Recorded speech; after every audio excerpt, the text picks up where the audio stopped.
Okay, good afternoon, everyone, and welcome to our last and final webinar in the series. This one is a very exciting one. It's focused on youth in green careers, youth that has been sharing a green career pathway, experiencing a green career pathway, and we are very excited to share this webinar with you. We have two amazing young people who's going to share their career journey with you. As you know, careers is not a linear process. It's a very complicated journey that we are on in life. You start off at one place and you end off at a completely different job, something that you've never anticipated before. So today we will learn from these young people and also learn from each other. So please interact with us via the different forums. There's the Q&A and the chat box. I will hand over to my colleague Ria, who will formally introduce the webinar and also the speakers that we have for today. But before that, I just want to share some house rules. Just a reminder that only the panelists' videos will be shown. If you want to interact with us, as I said, you can go to the chat box or the question and answer. And then the video will be available on the WESA website. Just go to our website, which is wesa.org.za, news and media and videos. There you will see the recorded videos right after this session. Yeah, so that you can share and tell everybody about this amazing webinar that you had with us. So right now I'm handing over to my colleague Ria. Over to you. Thank you, Louise. Good day, everybody. Thank you so much for joining us for our fourth and last webinar. As Louise has said, my name is Ria Tabati, and today we will be looking at pathways of youth in green careers. Youth unemployment is sitting at a high of 59% since July 2020, and this is of great concern and does need urgent attention. And also with the effects of the pandemic still looming amongst us, now is the time for us to have the constructive conversations on how best we can support one another in our different career journeys. Today, we hear from two awesome ladies that have taken two different paths in their career. And in this conversation from today as well, we will also learn how they have worked on themselves to ensure that they are ready to enter the workspace. We are joined today by Lumka Madolo and Luyanda Mtetwa. So right now I'm going to give them an opportunity to introduce themselves, to tell us a little bit more about their background, where they're from, and just share a little bit about what is it that they wanted to become when they were growing up and where did it all change. I think Luyanda, you can start, and then Lumka, you can go straight after Lumka's time. So good afternoon, everyone. Thanks to WESA for having me. I'm very excited to share my journey with you. So as Ria has introduced me, I'm Luyanda Mtetwa. I'm 25 years of age. So I'm a typical Joburg girl. I was born in a small town in Benoni in Joburg. I grew up in Joburg. I still live in Joburg. I schooled at the University of Johannesburg. So I did my undergrad in geology and environmental management. And then I did my honors degree at Tuks at UP. I did my honors degree in environmental science. So it's actually quite a funny story. I never wanted to be an environmentalist. So I actually did not know what environmental meant or what it was. So growing up, I've always wanted to be, you know, the typical doctor. At one point in my life, I wanted to be a forensic scientist. When I got to matric, I actually then applied for geology and chemistry, and solely because I liked being outdoors. So I knew that I wanted to do something that didn't restrict me into the office component. So I applied for geology and chemistry, and funny enough, I didn't get accepted for geology and chemistry, and instead I got accepted for geology and environmental management. So I figured, you know what, let me give this a try, this environmental course, this degree. I've never heard of it. I then did it from my first year, and I actually fell in love. I really did fall in love with environmental. It just also was aligned with everything that I stood for, in terms of I like being outdoors. I'm an advocate for environmental sustainability. I just did not know at that time that there was a degree or a course that I could do in that. So that's how I sort of diverted or became an environmental scientist. So that's just my journey in short. Thanks, Ria. Thanks, Leanda. Lumka? Hi, everyone, and thank you so much, Wesa, for inviting me. I'm so excited to be here.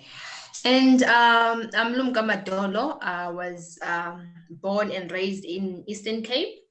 I'm a rural girl, a small village in the Eastern Cape in Lady Frey. It's called Mtini. It's just a very small rural area. And I grew up there. I studied there until grade 9, and I came to the Western Cape to do part of my high school. So I came to the Western Cape. I didn't know anything about environmental management or anything about anything has to do with the rivers or wetlands, but I knew that I wanted to do something. I didn't want to do a office work. I knew that I don't want to be a doctor. I knew that I don't want to be a teacher. And the reason why I didn't want to be those, I had a vision of doing something that is not known in my family. So I wanted something different because there were people that I knew that were doctors and teachers. So I wanted to be different. So, but I didn't know exactly what is that I can do that can make me different.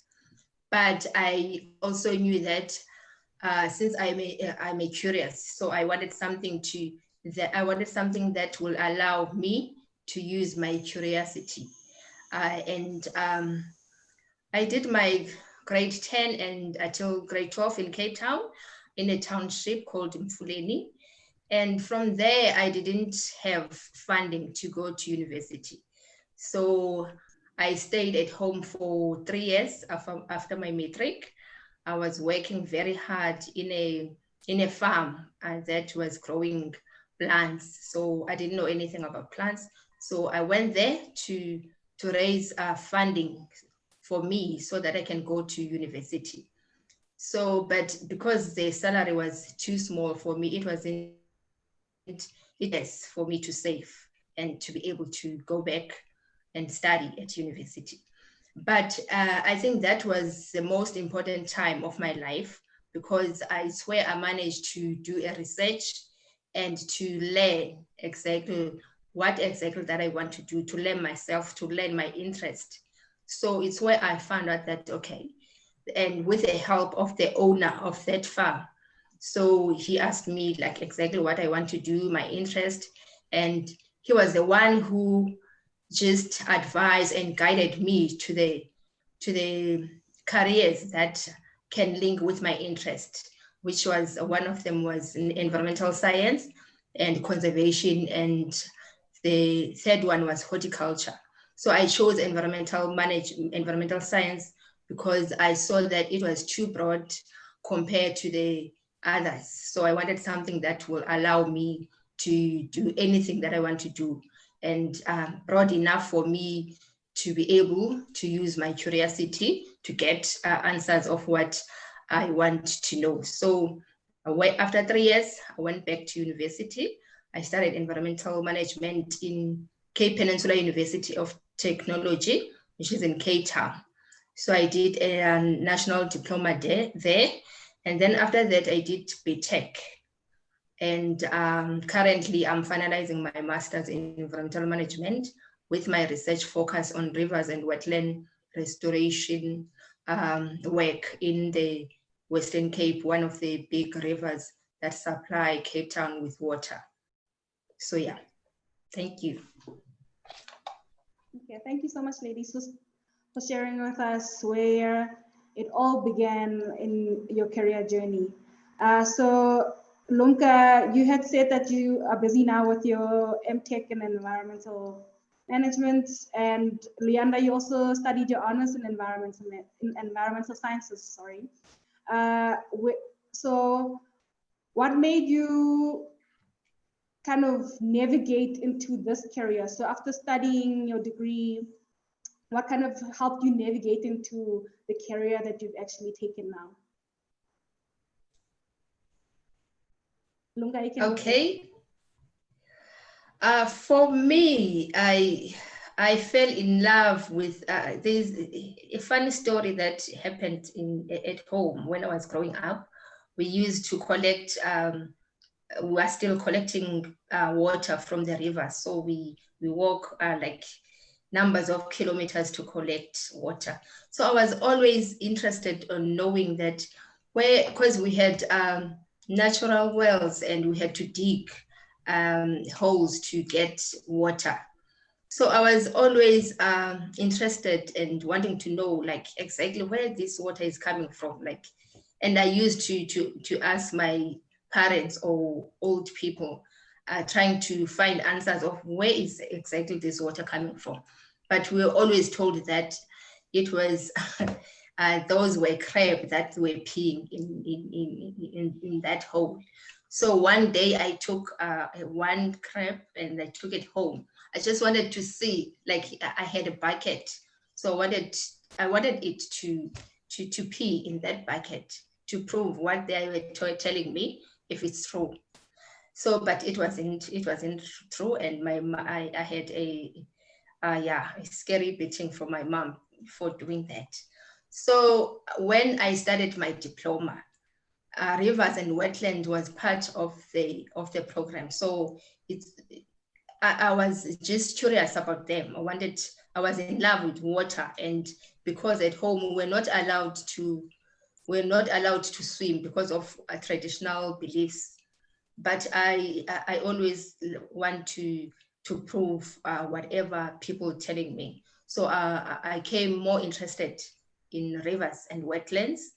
And in my diploma, from first year to third year, they were part of the course. So I fell in love with water and fresh water and wetlands, rivers. I knew from my diploma that I want to do work that has to do with wetlands and rivers.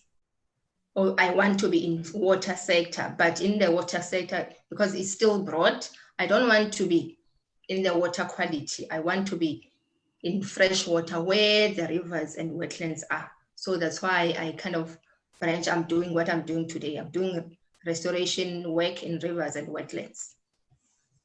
Okay. Thank you so much, Lunka. Leander? So I think for me, I like saying that I think my career partially also chose me. Like Lumka, when I was in varsity, I struggled with funding, for example. So I worked really, really hard in my first year. In my second year, then I was awarded with a bursary from a mining company. So they were funding me for both geology and environmental management. And at the end of my final year, I had to then obviously choose where I wanted or which field I wanted to do my honors in, which was either geology or environmental management. But for me, environmental management just offers a broader scope of work, you know, instead of just analyzing and looking at rocks and the topography. With environmental management, I mean, we have air quality, we have water quality, conservation, biodiversity, we have rehab. So for me, I then sort of went towards the environmental management route solely because I really loved what it offered. I didn't want to be boxed in a specific, this is what I do. And then from there, I did my honors in environmental management. And then the career that I have now, I have the opportunity to exercise everything that I did in my undergrad, including, I mean, I look at air quality, I look at rehab, I look at licensing, I look at permitting, so it's quite broad. And I think this is why I fell in love and moved towards the environmental route. Thank you, ladies, for sharing that. So you ladies have obviously navigated from studying to where you are now in your careers.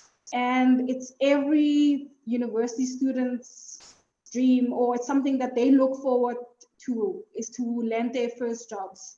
But sometimes your qualifications are just not enough to land you that first job.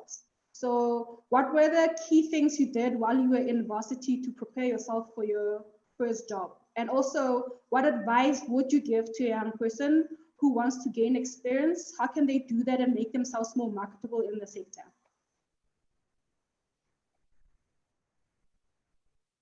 Leanda, you can go first. Yeah, Ria, I agree. Having a degree is not enough. Definitely not enough. There are hundreds of peoples that are obtaining their degrees. You need to stand out.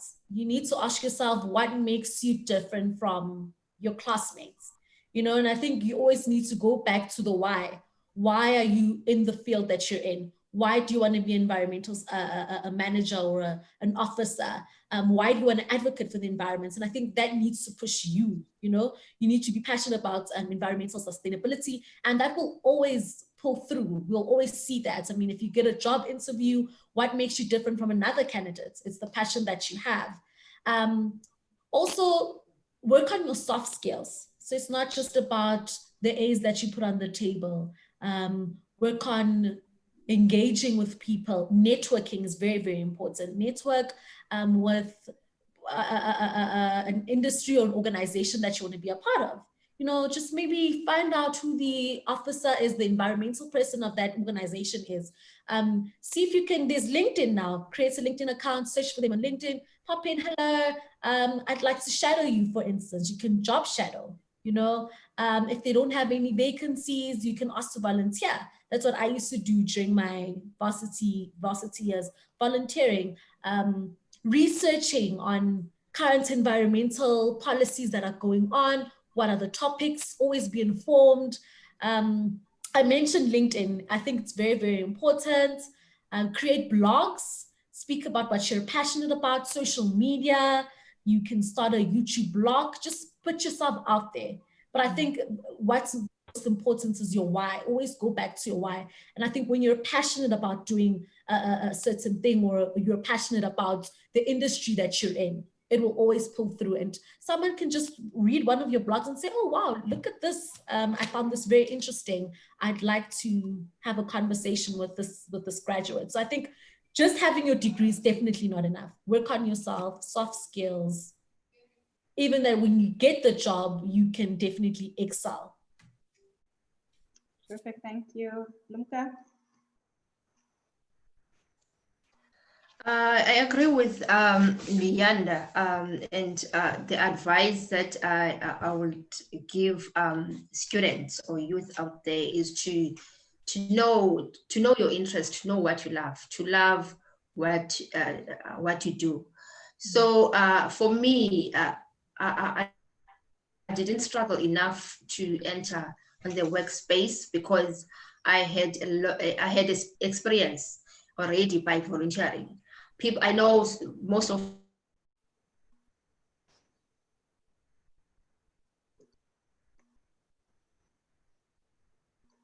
Sorry, it seems like Luca's connection is... whether you're doing what, but in your sector or what you want.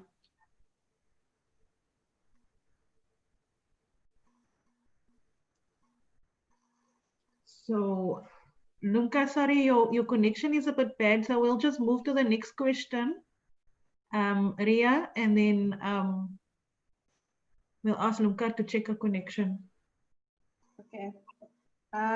So we ask in our invitation to the webinar, in your own opinion, what can be done to help young graduates to find their feet in the workspace? And these were some of the answers that we got from the audience. One, create volunteering platforms for young people so that they can gain experience.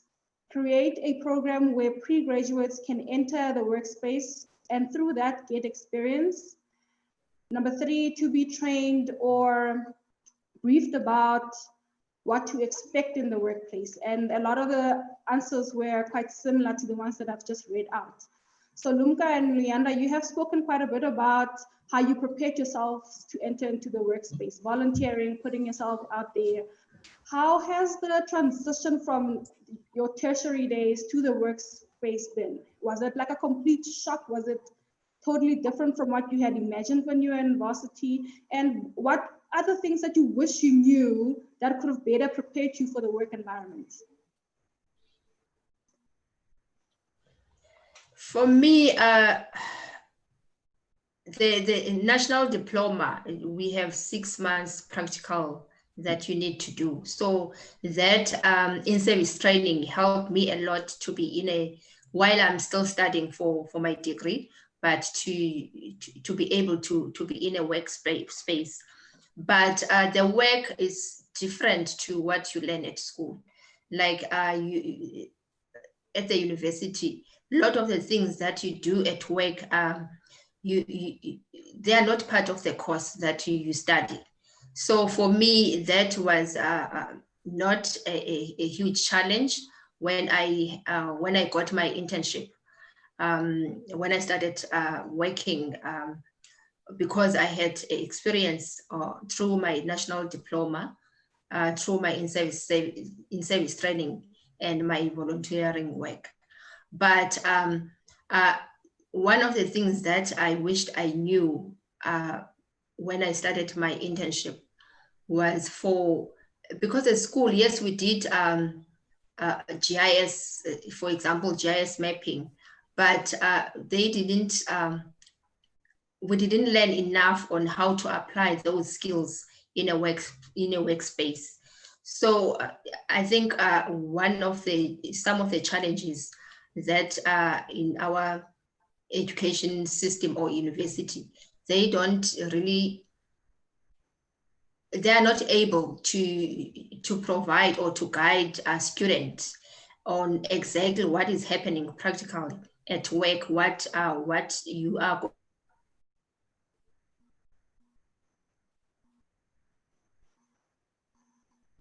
Leander, maybe you can go.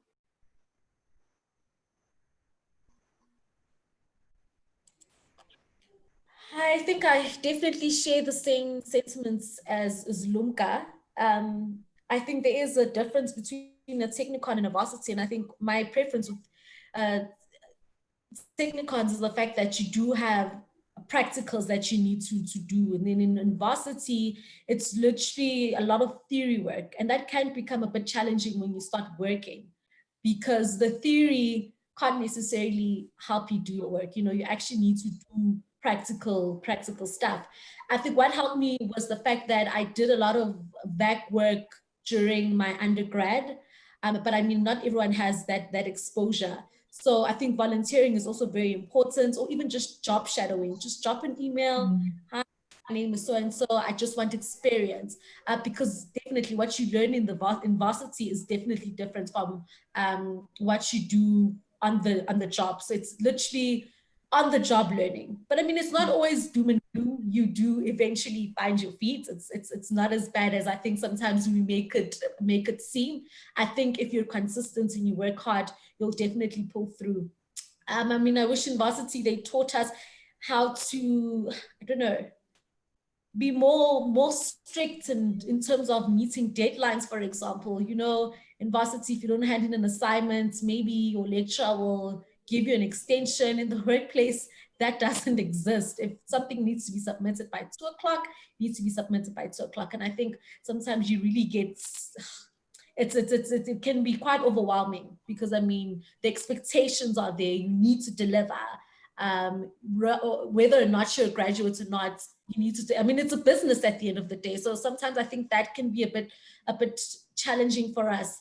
Networking, how to effectively network and communicate, that can also be a bit of an issue in the workplace. Just basic etiquette, you know, how to write an email, certain languages that you need to use. And that's often overlooked, but it is very, very important. And those are one of the things that will make you stand out from your colleague or another graduate, just basic writing skills. So I think that should definitely be added in our school curriculum. Thank you, ladies, for highlighting some of the challenges that the young people actually face when they're transitioning from an education institution into their workspace. And in every journey, you're bound to fall and stand up. And I would assume that it's the same in your career. So you learn by doing at all times.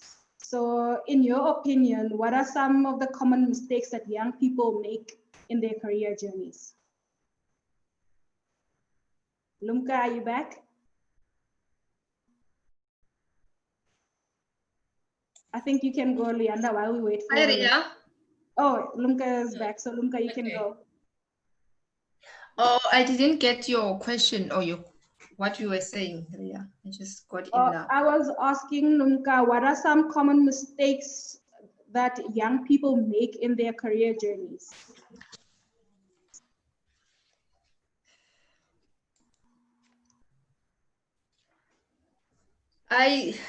From my experience, what I saw through my working experience or including my internship, youth or people don't want to work hard.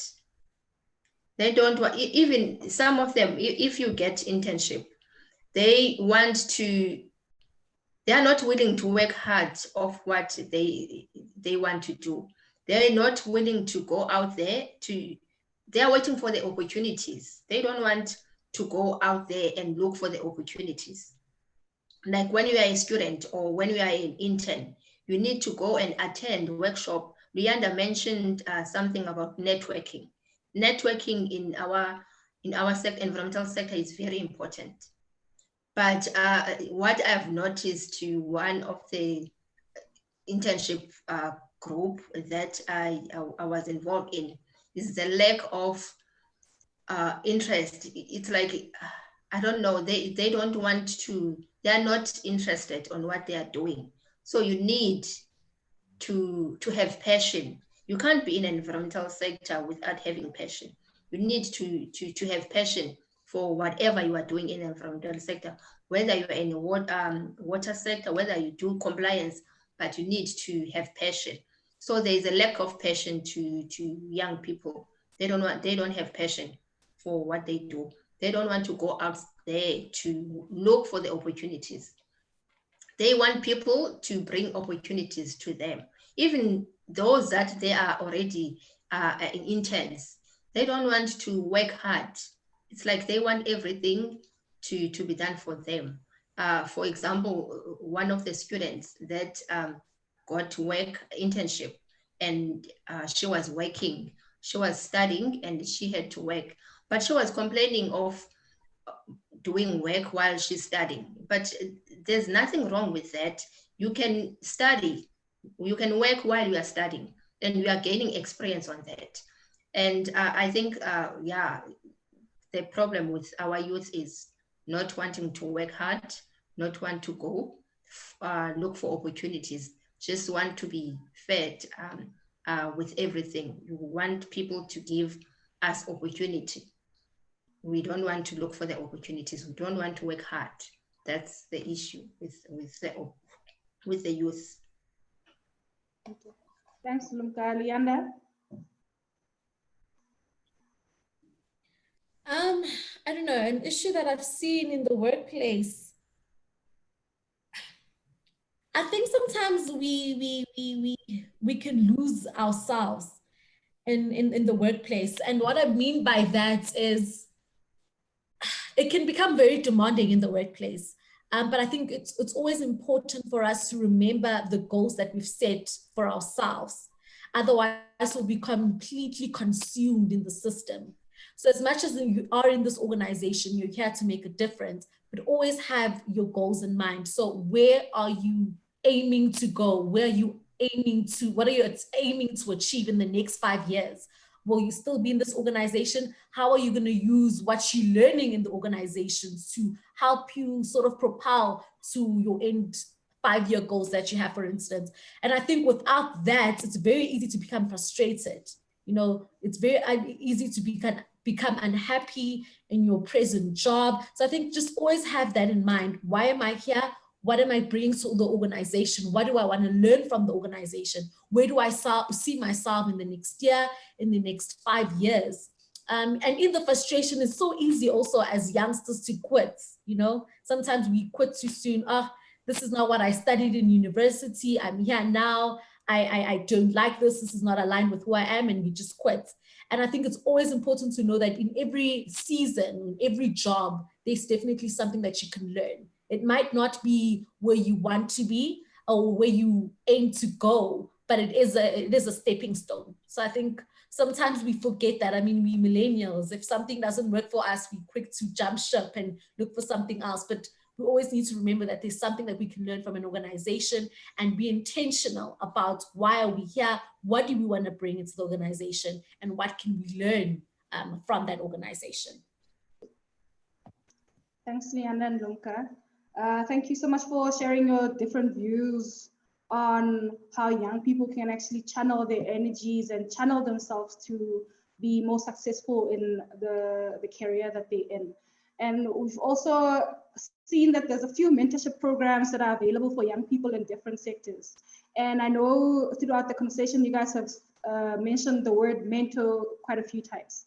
So what role can a mentor play in your career journey?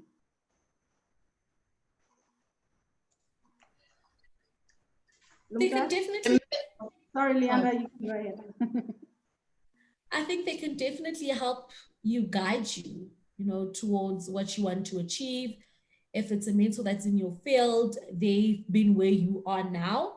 It also helps with networking. They can give you access to people that you wouldn't have on your own or by yourself.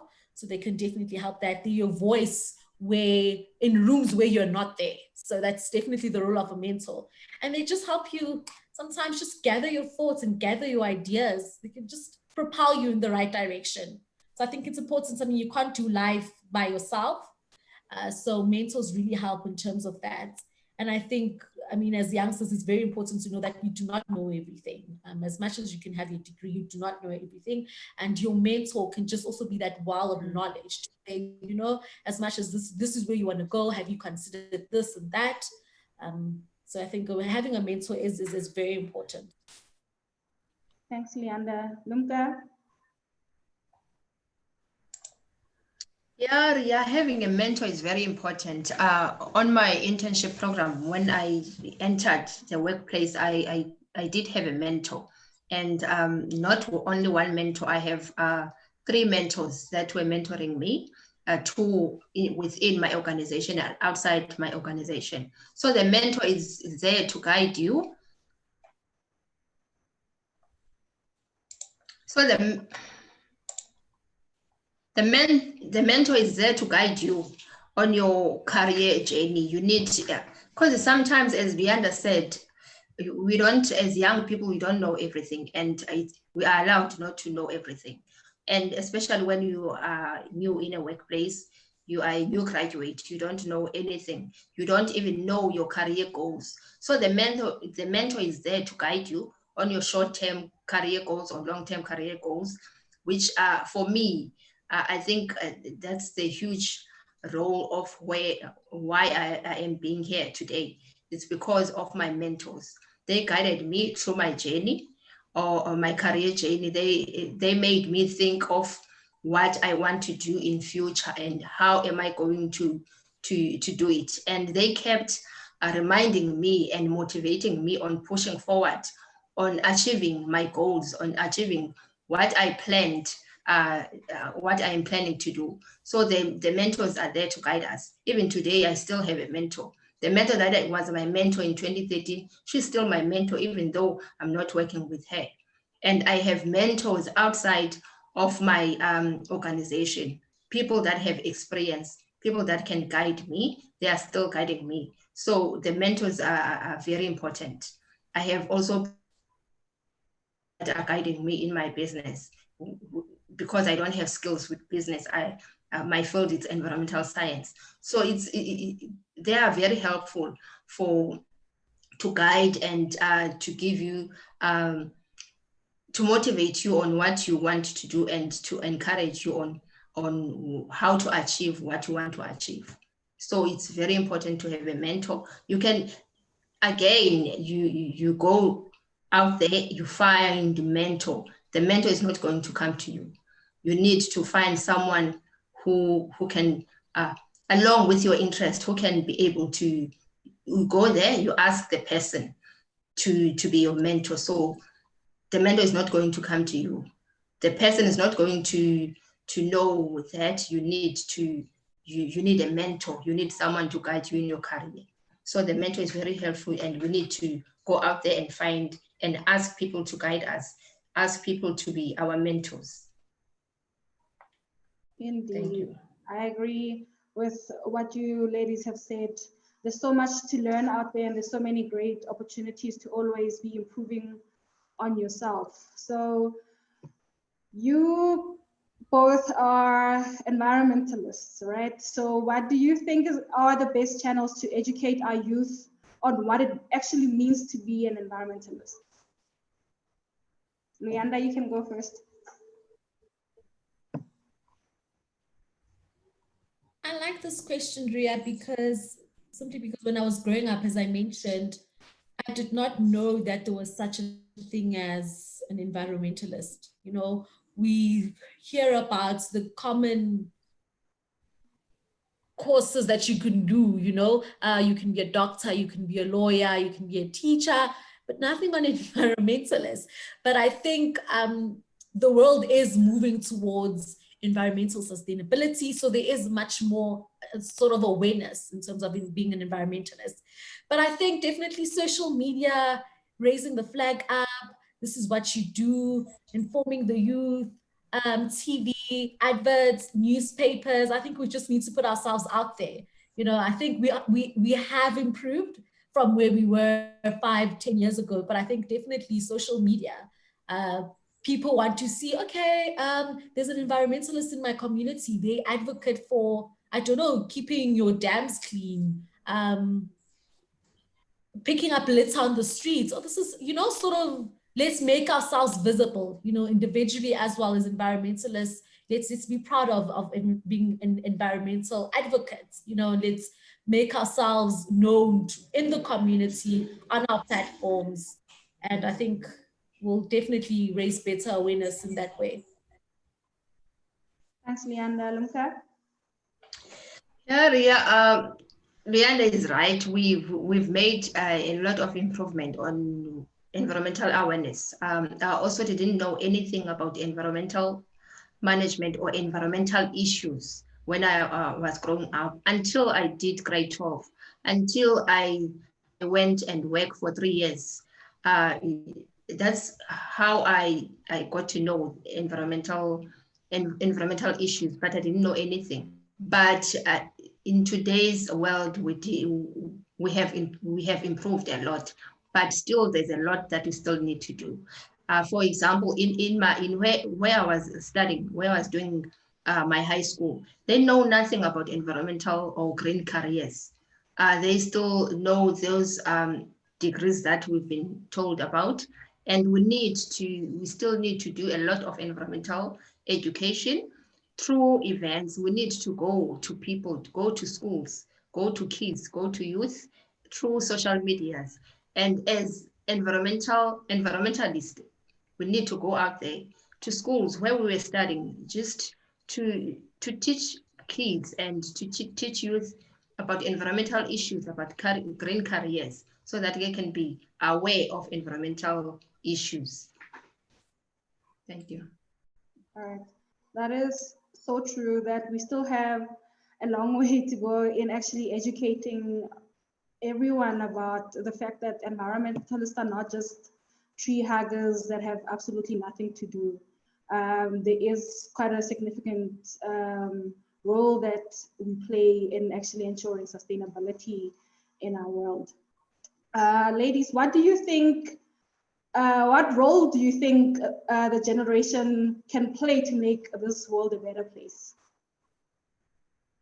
Leanda, you can go first.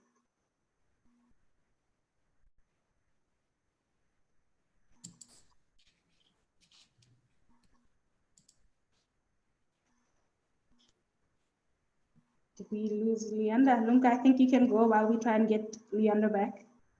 Sorry, Ria, I couldn't hear your question because you were breaking. I think it's the connection. Oh, I asked, what role can our generation play towards making the world a better place?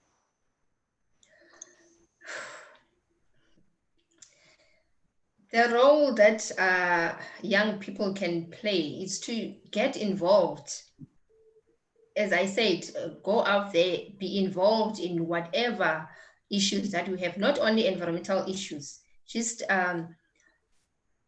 general issues. Like, we need to get involved. We need to create opportunities for ourselves. Like, even if you have a degree or you don't have work, one of the things that we were never told at school or at university, that you can be your own boss. Yes, you do have this degree, but they never told us that you can have your own company too and use your degree. So as young people, we need to go and be involved in anything. We need to raise our voices. We don't need to wait for people that can provide us with advice. We need to be creative. Go out there, be creative, and we need to create opportunities for ourselves. We can be involved by creating opportunities. Thanks, Lunka. Thanks, Is Leander back, Louise? Yes, she is. Leander?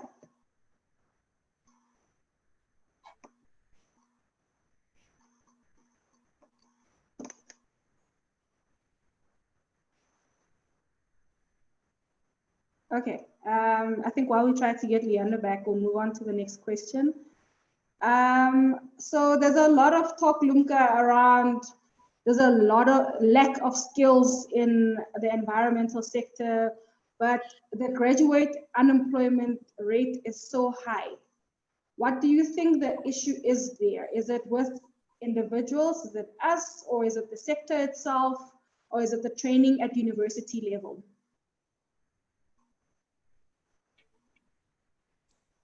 Ria, I think it's the training at university level. Just making an example for like with me, when I entered the workplace, I had to go through skills development. Although I have a degree, I had to work while I was, for example, I was an intern at WWF, and I worked there for years after that. But even after my 2.5 years of internship, I worked for 3 years, I had to do skills development. I had to work with other people outside WWF to develop my skills. So the skills that are needed in a practical work, it's not exactly what we studied at or what the course have in university. So the lack of skills, yes, there is a lack of skills. You can have your degree, but without any skills, it's like you don't have experience. So for me, I've learned and I've developed my skills through working with different organizations and different mentors. So I identify through my internship, I identified 3 other organizations that I want to work at, and I want to develop my skills while I was working at WWF. So with my extra time or within WWF, I can be able to go out there and develop my skills, because some of the skills, like now as a restoration ecologist, most of my skills as a freshwater restoration ecologist, they are not in part of the course that I did. Even now, where I was studying, they are still not part of what I was doing. So you only get those skills in a workplace by getting and by involving yourself with people that have experience already. Thank you, Lunka. Leander, can you hear us now? Yes, I can. Did you hear the question, or would you like for me to repeat it? No, I think I missed it. So I was asking that there is quite a lot of talk about the lack of skills in our sector, but there's also, on the other hand, high unemployment rates. So what is the actual issue? Is it with us individuals? Is it with the sector? Or is it with the training institutions?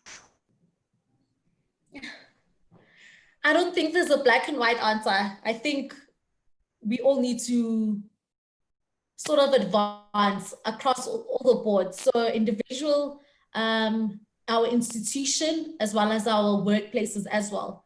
Individual in the sense of, as I mentioned, your degree is not enough. As much as I have a job, I still need to advance to sort of align with the demands that the industry brings. We're moving towards the fourth industrial revolution. We're looking into bringing or computer skills into your workplace. Like Lumka mentioned GIS, how do you bring GIS into the day-to-day job that you do? How do you bring technology into the day-to-day job that you do? Previously, we used to actually go to the rivers or dams to water sample. So you'd have a sampler, a bottle, and you'd physically scoop it. Nowadays, we're seeing that you're using drones. You know, a drone can go and take a sample, for example. You know, these are the type of things that we need to be looking at, and we need to advance and align with it. Institutions as well. In university, I was taught how to physically sample water. You know, I didn't learn about using drones to sample, for example. So I think there's just a lot of work that needs to be done in our varsities, in our workplace, just to sort of equip and allow the employees, the graduates to continue learning throughout their career journey. I don't think you can ever get to a point where you don't need skills, because the world is continuously changing and we need to align, our degrees need to align with what is currently happening. And I don't think there's that alignment. Thank you so much, ladies. Lumka, this question is specific for you. I know that you've mentioned now and here that you've already started your own business, and I just wanted to find out from you what motivated you to branch out into your own business, and also what challenges actually come with that kind of decision. It's going back to what I said about knowing what you want, knowing your interest. If you do what you don't like, you won't be happy in whatever you are doing. So what motivated me to start my business? When I started my degrees and when I started as an intern, I never thought that one day I will have my own company. I didn't know. I only knew that I can, with my degree, I can work at this organization and that and that and that. But I was never told that I can be able to have my own company or to be a businesswoman with my degree. But through my work experience, mentors, people that were mentoring me, I saw they motivated me or they encouraged me because they worked for years. And then I saw them resigning and opening their companies, although they have a lot of experience. So that motivated me to have my own company one day. And going back to the help of my mentor, and knew that, okay, one day in my field, because there are few restoration ecologists. So I said, okay, there are few restoration ecologists, but one day I also want to have to consult, to have my own company. And with my help of my mentor, that was part of my career guidance, that, okay, after 5 years working here, I want to have my own company. So she also guided me and helped me not to forget about my goal of having my own company. So people that were mentoring me, today I'm still working with them. They have their own companies. They motivated me to start my own company, although I'm way younger than them. And also what motivated me is to see that there were, in the restoration ecologist field, there are few young people, and especially Black.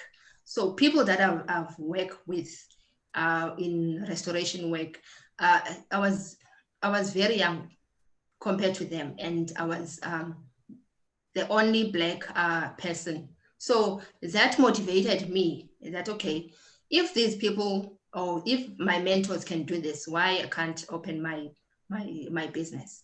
So that's what motivated me. But it is the challenge is to know that you don't have it's not like you are working, you're an employee, you know that, okay, every month 25 you are getting paid, your salary is in. So with the business, with your company or your business, you get contract, or even if it's a 6 months contract or it's a 3-year contract. And then you keep thinking that you don't know after that 6 months if you will have a salary or you will be able to pay your bills. So it's not the challenge of not knowing what, how or where you are going to get the next contract. That's one of the challenges. And how are you going to pay your bills if you don't get any contract? Thank you, Lumka, for showing us that it's not always easy, but it is definitely possible. Luyanda, this question is specific for you. I know you're doing some projects at work with zero waste to landfill by 2022. So I just wanted to ask you, what can the youth do to ensure that the zero waste to landfill objective is met by 2022? So I'm very passionate about reducing waste to landfill. It's become a very popular topic within the environmental sphere, and certainly because, I mean, the amount of waste that we're sending to landfill is increasing. We do not have enough landfill space.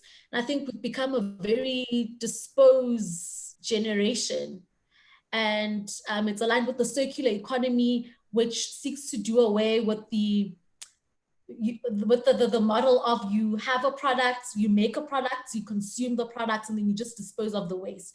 And I think we think when you just throw it away, it will go away somewhere and it will disappear. And now we're seeing that there's actually a lot of resources from waste. I mean, there's countries like Sweden, for example, that do not send any waste to landfill. They burn they waste to produce electricity, for example. And I mean, you look at a country like South Africa, we're struggling with electricity generation, and we're sort of not moving towards that side of the sector. You know, we are not reducing the amount of waste that we send to landfill. We are not recycling. We do not have a recycling target. I know the government had said that they want us to reduce the amount of waste we send to landfill by 2020, but there isn't definite targets and goals and of how we'll do that. I mean, we're seeing a lot of organizations also moving towards reducing the amount of waste that they send to landfill. For example, Coca-Cola ensures that for every bottle that is sold, another one is collected and recycled. You know, there is Estee Lauder, for example, since it has reduced the amount of waste that they send to landfill by 85%. And we've seen waste pickers as well in the streets. I mean, in our communities, we're seeing people that are actually digging out of dustbins to get paper, to get plastic, so that they can sell it to put food on the table. So this is a booming industry, and not just because of the environmental sector, but in terms of community as well. I mean, people are depending on plastic to put food on the table. For me, which is big. And I mean, I think as a generation that is struggling to find employment, for example, these are the type of things that we should be looking into. For what Lumka is saying, and starting your own business, you know, becoming innovative. If there's a lot of plastic that's produced in your community that is being disposed, how about collecting that plastic? I mean, for a kilogram of plastic now, you get about 150. You know, and for 1 kilogram. And I mean, if you pick up plastic bottles in your whole neighborhood, I'm sure you'll make more than just a kilogram. So there's a lot of money that can be made. There's a lot of environmental benefit that is aligned with that. For example, as I said, I'm in a mining industry. We are recycling our PPE boots, for example. So that's just one waste stream. So boots that we used to wear, and then once it was old, we used to just dispose dispose of. I mean, this is boots that are made from rubber, PVC rubber. And now we're looking into, we take it to a pyrolysis company that breaks it down into PVC granules. And from there, you can make other plastic products, for example, PVC pipes, you can make plastic toys.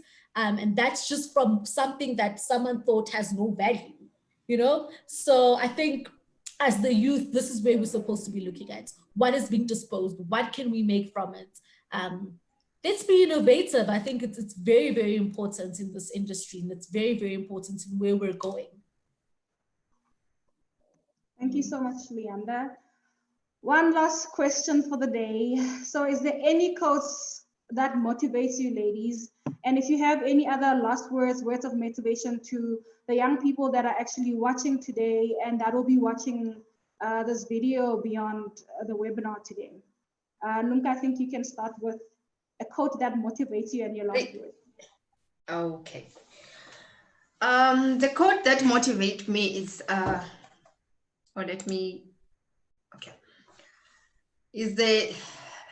it's about background. Never just like your background doesn't determine your future. I like that quote because it's just talking to me. Looking at my background and being the first person in my family to be a graduate, and being the first person in my family to have my own company. Although, most of the people, even from my family, doesn't understand or still want ask question of why did I take the risk of resigning to my full-time work and open my own company, why they don't understand my decision. But for me, it was a huge step, and I am proud of what I did. And that motivation of your background never determines your future. I like that because it's still on my mind, and it motivated me to push forward, to change my situation, not to be stuck in my background. And what I can say to youth out there is to just be able to take risks, just like me. Be able to take a risk, and yes, taking a risk is not it's scary, but be able to take risks, be able to work hard, because in a company, if you have own company, you don't work from 8 to 4. You work 24 hours. It's just like last night, my bed, I didn't even go to my bed to sleep. I've been working the whole night until now. So I know that at least after this, I'm going to sleep and again wake up at night, midnight. So you need to work hard, taking a risk, knowing that you'll be able to work hard and work hard to achieve your goals. Don't stop dreaming. Don't stop believing in yourself. Believe in yourself that what Lunga is doing, I can be able to do. So young people need to believe to themselves. Just believe, be able to take risk and work hard and push forward to achieve whatever you want to achieve in your life. Thanks, Rhea. Thank you so much, Lunka. Leander? I definitely share Lunka's sentiments. One of my favorite quotes is, failing to plan is planning to fail. I think we need to be a youth that is very intentional. Let's be intentional about our goals and where we see ourselves. Let's be intentional, even if it seems a bit difficult. I'm struggling to find employment. Let's be intentional and remember our whys. And I think that will push you. That will push you to be brave. That will push you to not stop knocking on those doors. You know, as much as it can be very difficult, that will propel us to move forward. Even if you have a job, even if you're in an organization, be intentional about what you want to achieve, where you want to go. Be intentional in your relations. This also aligns with networking, for example. Let's be intentional in relations. every type of relationship is important. I think from the security guy, it's so funny how life works. You know, don't overlook anyone, you might need them. So let's be intentional in our networking as well. Just always remember why you started and where you want to go. And that will always push you to move forward. Be brave, be courageous, keep knocking, keep knocking. The universe has a way of just aligning everything. I think if you just put in the efforts and you work hard, surely things will come together and it will work out. But you need to do something. So don't wait on hope and fate that something will come up. Keep pushing, be intentional. Thank you. Thank you so much, Leanda and Lumka, for sharing your stories, but also for showing us through the conversations that we've had that sometimes things don't go the way you plan them, but in your journey, you find yourself, you find your feet, and at some point you make your dreams a reality. Lamise, I think we can take some questions from the audience if we have them. You're muted. Sorry. Thank you so much, Ria. And the audience can send in some more questions in the Q&A, and I see there's some questions in the chat box. So I'm just going to open it to either of you. One of you can answer it. The first question is from Sisipo, who asks, so is being the environmentalist essentially environmental education? Does it mean that if I do not raise awareness about environmental issues, but I work for an environmental consultancy, I am not an environmentalist or a steward? Anyone can answer that? I think, Luyanda, you go. Sorry, I think I missed the question. The network was a bit bad, but it's saying if you do not raise environmental issues, are you considered an environmentalist? Of course, by the fact that by virtue that you are an environmental consultant means that you are the voice, the environmental voice within your organization. So essentially you are the environment in that organization. You are bringing awareness, environmental issues, and you're helping find solutions for your organization. And I think that is part of being an environmentalist. Yeah, I agree with you, Rihanna. So an environmentalist isn't just about education. You are a voice for the environment no matter where you are. And you don't necessarily have to have a BSc or an environmental degree. You can be an advocate for the environment from anywhere you stand. The next question, maybe Lumka, you can answer it. The Department of Environment, Forestry and Fisheries also has a YCOP program. It's a youth outreach project. In most of the municipalities, youth with environmental related qualifications can also register their CVs with YCOP at their local municipality. Oh, it's not a question, it's a comment. Yes, it's a comment. There's another question. I think there's a disconnect between university program and the environmental industry. Skills being taught at universities are backwards. We are equipped with modern technology. Numka, I think you touched on this. Yes. Between university and the environment. So there's a lot of work that needs to be done. Do you want to comment on that? Yes, it is. There's a lot of gap on that. I've touched on it, and there's been a lot of discussions within my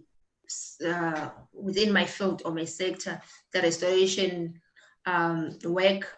We've been discussing that through conferences. It's been discussed in workshop that the environmental industries or industries need to work with universities or institutions to fill this gap, because there is a gap between these two. So yeah, that statement is correct. And yeah, there's a lot that we still need to do there. And this is part of my planning project. I'm working on the project that kind of linking these two. I'm trying to start the project on this topic. That is very important, Lumka. It's not just to identify the problem, but to contribute towards the change of the program, of the project that you've identified. Another one for you, but it's also a comment. I think that Ms. Lumka mentioned creativity. I think innovation and creativity has been made to be the scary monster that it is for engineers, for instance. But what do you think about creativity and innovation in the environment sector? Yes, I agree to that person. It's like it's being made as if it's a scary thing or something that we as environmentalists we can't do. And with the experience of there's nothing being on my some of the project I'm working with engineering companies, linking the hard structure with the engineering structures. We call them hard structures with soft structures, which is environmental sort of intervention. So yeah, the innovation, creativity and innovation, it's not that scary as people are pointing out as it is. And just working together, and with the experience of working together with engineering companies or engineers, which is one of my challenges, most difficult people that I've worked with in my life, working with engineers. But yeah, creativity is not only for engineering space.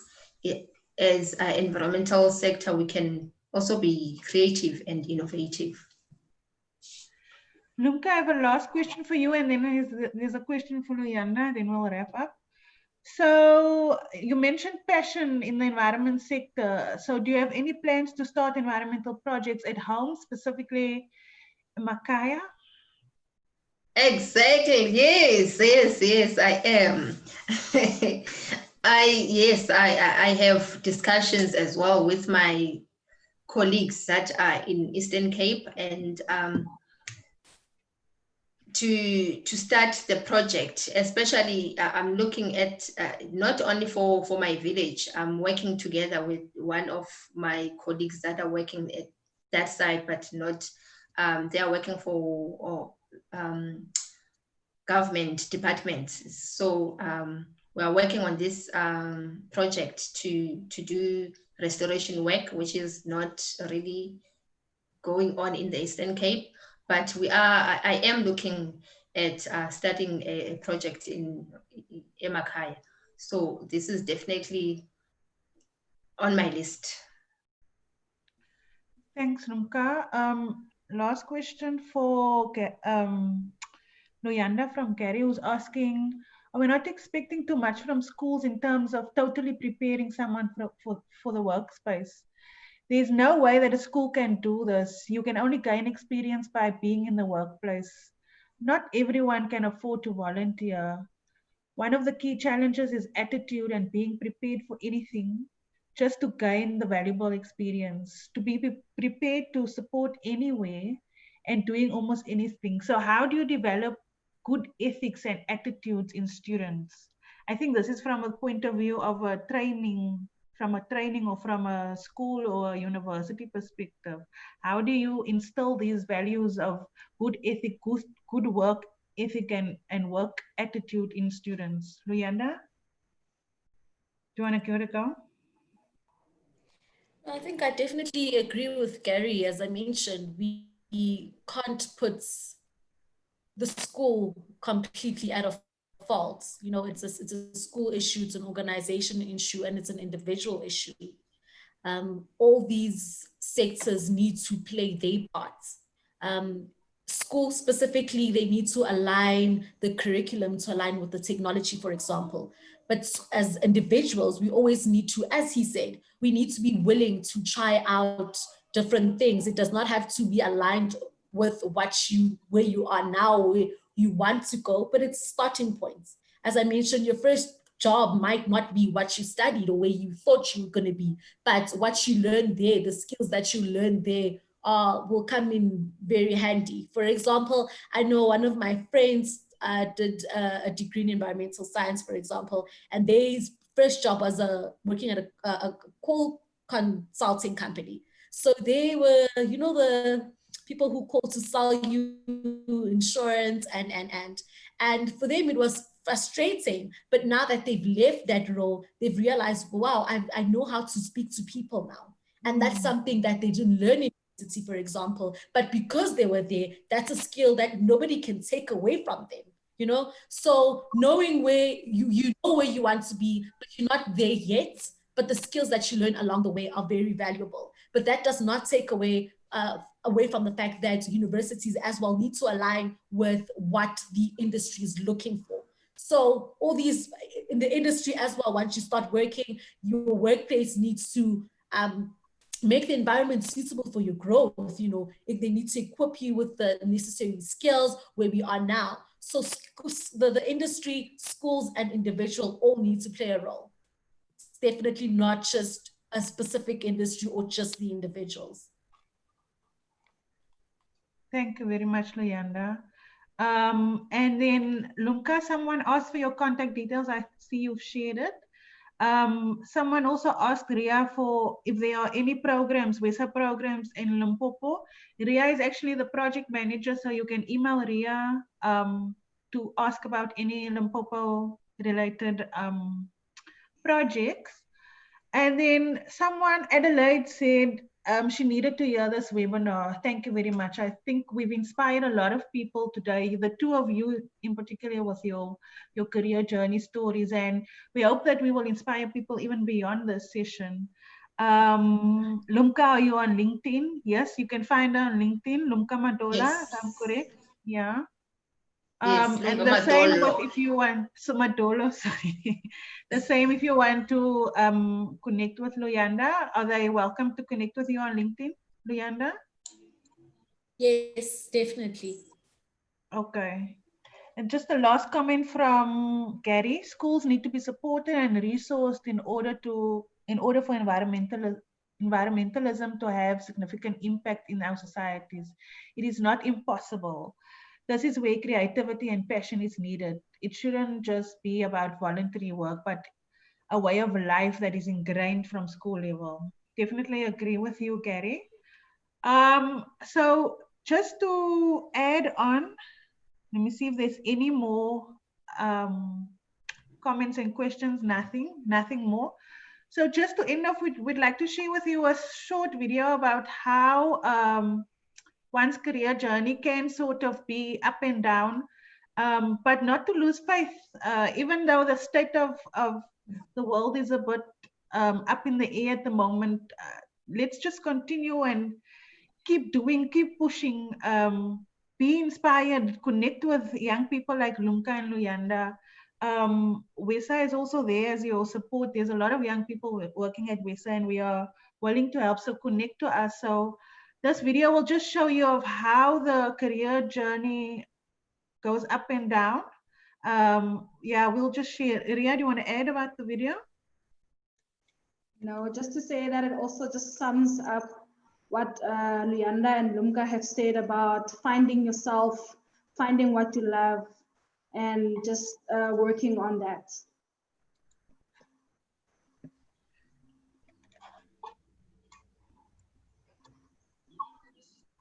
Identifying your dream job will be easy. You might take a test to help you understand what you're good at and enjoy. The test works like a magic sorting hat. The best career pops out, you get a job, and are happy for the rest of your life. Or you might take the idealized approach to your career exploration. You'd meet with a career counselor and complete a self-assessment to identify the skills, tasks, and values you'd want in a job. Multiple possibilities come out. To narrow it down, you'd read about those careers, talk to professionals, fall in love with one career, and go get your dream job. This approach is linear and logical, but not usually what happens. In reality, career exploration is messy, laborious, and iterative. Let's look at a typical case. A postdoc named John, ready to move on, but didn't know what he wanted to do. John met with a career counselor, took a self-assessment test, and a whole universe of career possibilities emerged. John narrowed his choices to 3 and began investigating jobs as a management consultant, medical science liaison, and medical writer. He did some reading on consulting and decided that consultants travel too much, so he eliminated that career. Next was medical science liaison. He liked what he read. he would be scientifically engaged while working with scientists and physicians. John talked to a medical science liaison and liked most of what he heard, except that there are advancement ceilings, so he crossed that off the list. On to medical writing. Like before, John read and spoke with people.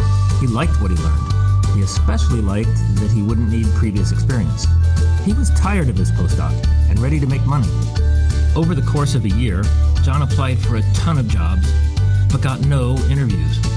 Confused, he talked to more people. One told him that the field had changed. Now, you needed experience. So, he took a $2,500 regulatory writing course that would make him competitive. Unfortunately, he hated it. By now, John was very frustrated and told his sorry story to a classmate in the writing course. She suggested something different: patent agent.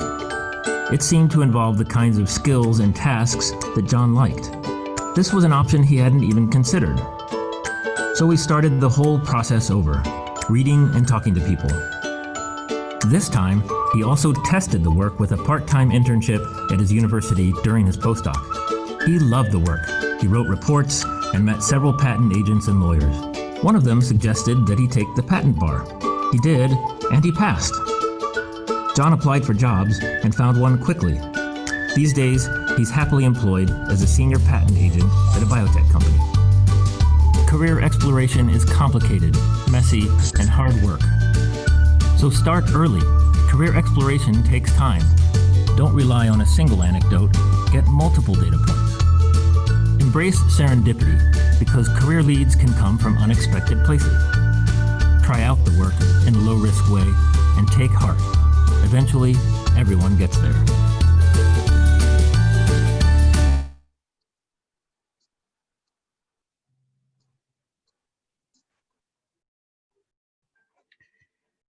So yeah, that's it from us. Any last words from Luyanda or Lumka to share with everybody else?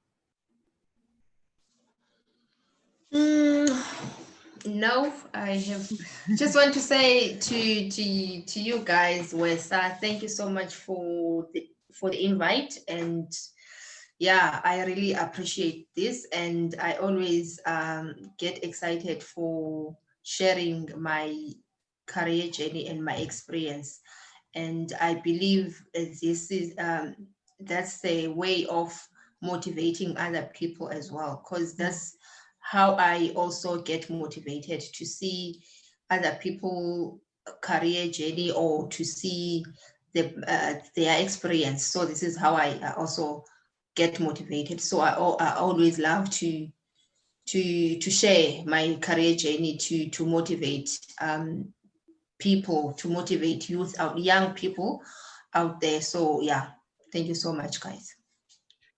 Thank you, Lumka. Luyanda. Thank you, Western team, for having me today. Thank you for the audience that joined. I hope Lumka and I left some words of wisdom. And I think I just want to leave by saying that it's okay not to have it all figured out. I think that relates with the video that we just watched. I think we have our highs and lows in our career journey, and it's definitely not easy. So it's okay. We don't have to have it figured out as long as we keep trying. And I think let's just continue connecting with each other on LinkedIn as environmentalists. Let's find out from each other, how are you doing? What are you working on? Can I assist? You'll find that, I mean, everyone has pockets of information that they can share with you. So I think that's important to keep doing. Let's connect with each other. Let's keep growing this industry. I mean, we're more than just tree huggers. And let's just continue being an advocate for the environment and advocating for sustainability. Thank you. Thank you very much, Luyanda, Ria, for hosting. And on that positive note, I'll leave it just there. Thank you to everybody who supported us on this series. There's been 4 amazing webinars so far. And if you didn't check it out, please go check it out on our website. It's under media and videos. Lots of interesting topics discussed so far. Thank you everybody for joining us so far, and we hope that you can join us on our next series, and it will be equally fun and exciting and innovative and inspiring. So thank you very much and goodbye.